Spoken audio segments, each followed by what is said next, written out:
Hey guys, and welcome back to this channel. In this video I'll be showing you guys how you can have glass skin on Dress to Impress.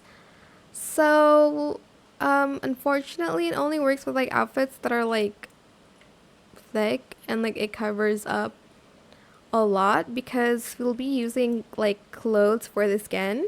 So I'm going to use this like long sleeved outfit, long sleeve shirt. Then I'm going to turn the turtleneck on as well as the crop. Then I'm going to color it the same as like my skin color, and I'll just put it at light silk. You can change it to silk if you want it more glowy, or you can even change it to glitter, but it just doesn't look like skin then. You can then just add like the material to it. Same goes with like the pants here, like the legs. Color it again your skin color and turn the silk on. If it's too tanned, you can like make it a little bit lighter so that it matches your skin tone better.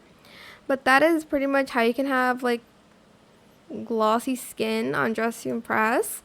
I hope it was helpful for you guys. Don't forget to like, comment, share, and also subscribe to this channel if you haven't done that already.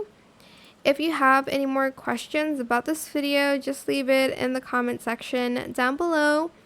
I will try my best to answer them all for you guys. And if you found this video helpful, please click the thanks button as well. That is it. Thank you so much for watching. Bye.